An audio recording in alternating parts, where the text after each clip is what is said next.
that there's a possibility that, yes, Seth Rollins, Finn Balor, both cruiserweights. Yeah. Could happen. Yeah. I think they're putting it on Tag Bar. They're going to give him the title that he was denied, the title reign he was denied because of his injury. Like, fuck that. Are you kidding me? You're welcome, Jose. We're here for the fans. Absolutely. Right. So, guys, join us here in a little bit for CM Punk's the whiny crybaby. We got to talk about this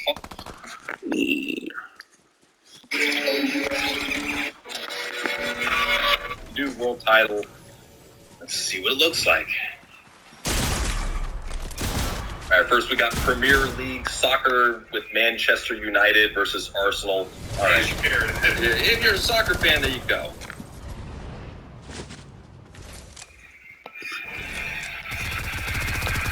God, look at all these brainless knaves cheering for this idiot. Time to go nuts. These assholes chanting for Tony Khan. Yep. A few months ago. Yep. It's like they're fickle as fuck. Can't trust them. No. Dean O'Brien, I hate to say it, was right about them. So here it comes. Those men walking down the ringside in his brace and trying to look all cool, fucking his chest. I got so fucking cool, look at me. I think that's why he's new. That's why he smiled. Like the smirk. Oh, you weird fucking homos. He's fighting. Fucking please. What are they doing? I think it's honestly one of those things where they never had a father because some fucking fat weird nerd pumped and dumped and they're fucking slothing the mom. Papa eating my daddy. That's exactly. They are having him as their interim dad. I'd rather have no dad. Fuck. Look at Triple H just crying. What a fucking dork. It's so emotional for me right now. You guys have touched my heart. I swear to God, man. All the steroids and HGH are backfiring and the estrogen is just flooding in this big nose freak.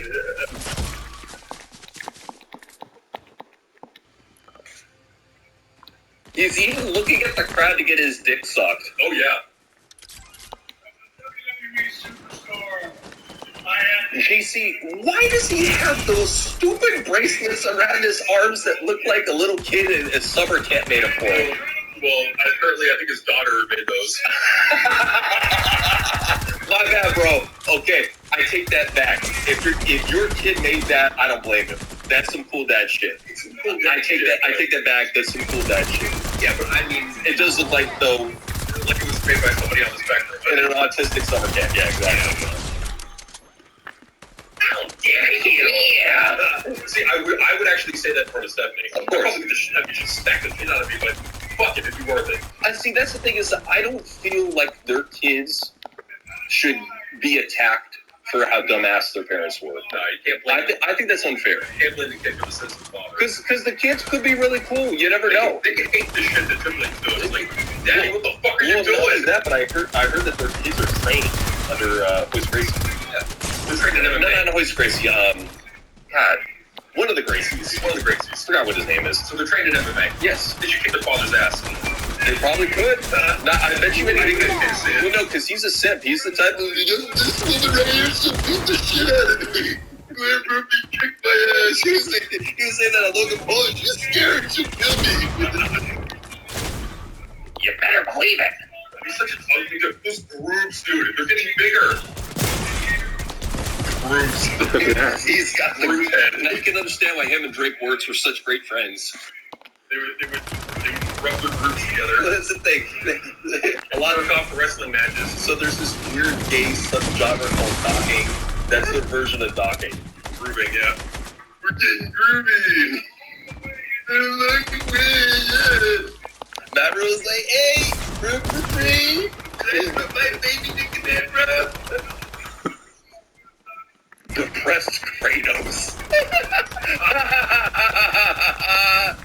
Hilarious. Fortnut. What is this fucking ugly, monkey-looking idiot babbling about? So now he's shitting on Roman Reigns. This left me to 40.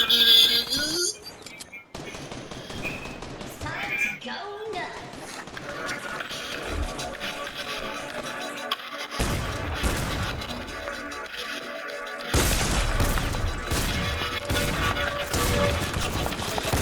let's talk about why Shawn Michaels is a neutral to us. So, Yeah. well, even with Keith Lee driving his own thing, that's the type of shit you need to have. I think wrestlers at least have their catchphrases on their theme songs. That way you can get interested in the catchphrase and who they are, the character. It prevents the song from being generic. Exactly. Which is too much of a problem nowadays in theme songs. Yeah.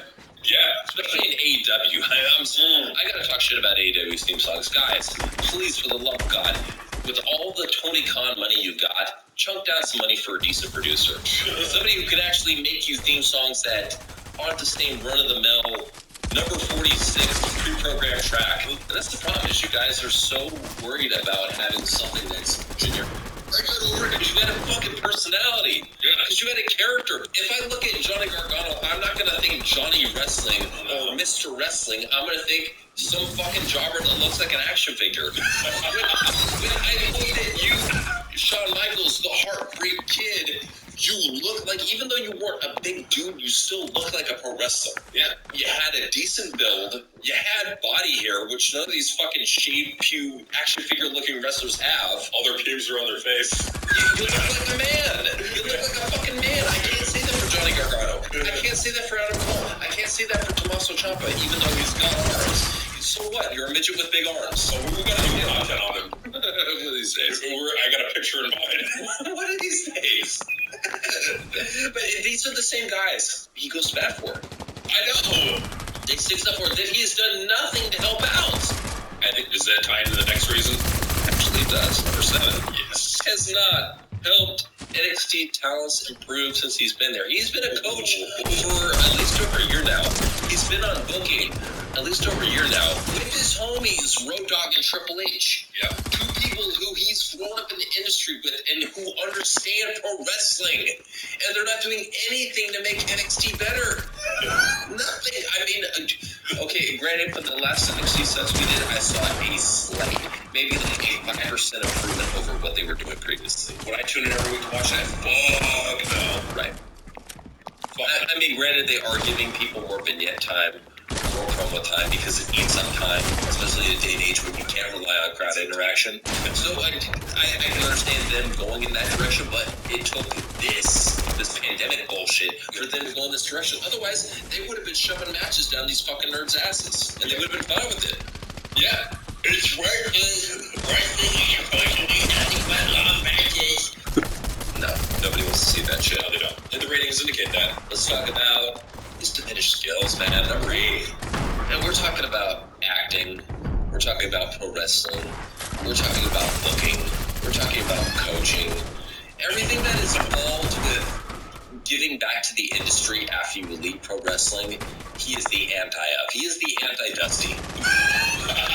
Because with Shawn Michaels, here's a guy like who at one time was like one of the best in the fucking business. Yeah. I want to say like back in 1996, I had said that was Shawn Michaels' year. Yeah, he was the best in fucking pro wrestling, in my opinion, in 1996. He had a chance to be on top of the world.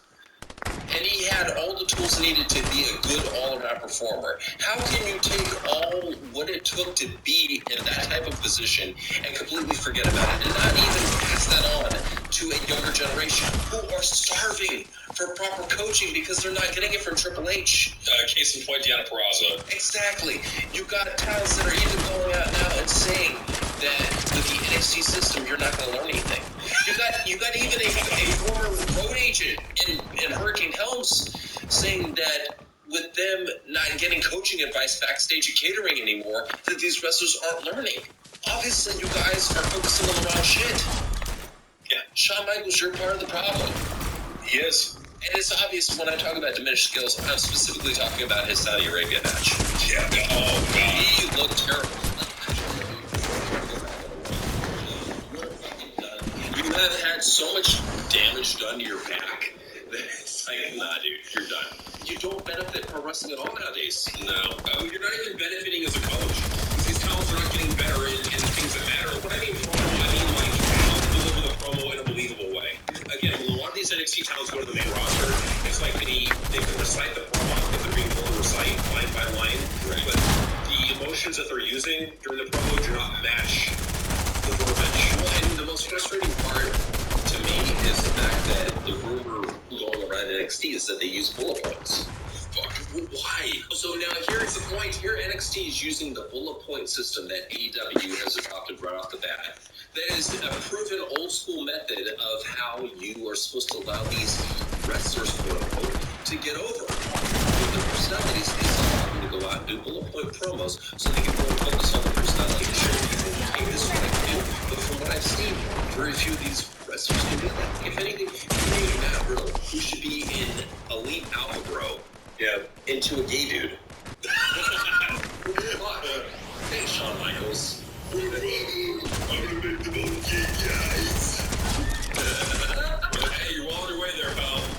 Hey, speaking of, let's talk about number 9. How this guy's a bad actor. That was proven when he was in the ring with Hulk Hogan.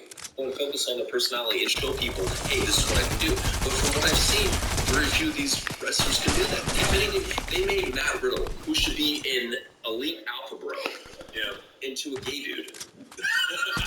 What the fuck? Hey, Shawn Michaels. I'm gonna make the most gay guys. Hey, you're well on your way there, pal.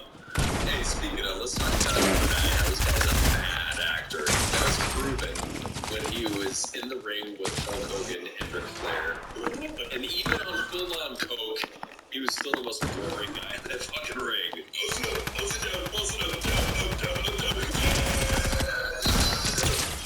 And then you got this red-faced Ric Flair. Fucking elbow jacket. It's no more entertaining than that bullshit show. I was standing there in the back going, whoa, brother. I'm Hulk Hogan. I'm just gonna stay in here. Yeah, but everyone's got the red frame sunglasses on. It always makes us smell.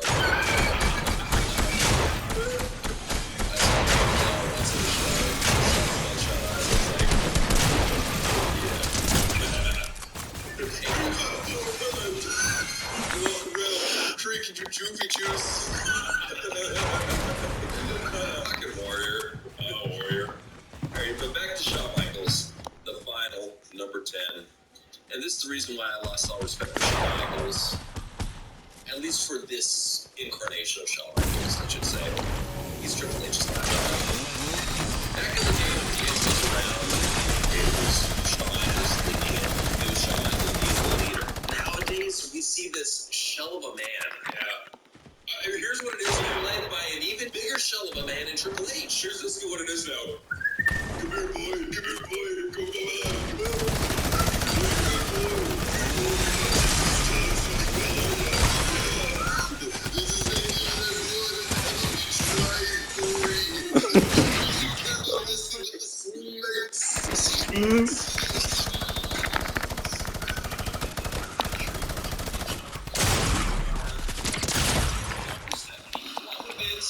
He's the cerebral retard. He's the cerebral retard. The ratings assassin. BG James. I'm talking to BG James real quick. Okay. This idiot is when you accept constructive criticism, no you don't. You don't. It's been our top 10 neutral on the Fortnut game, Shawn Michaels.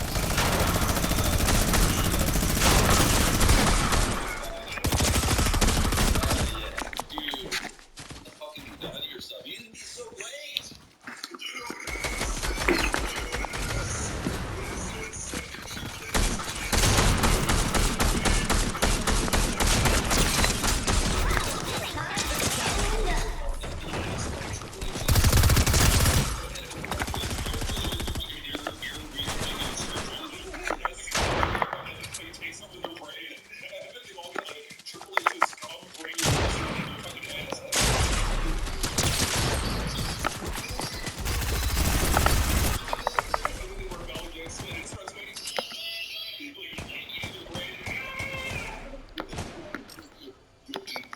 Steve.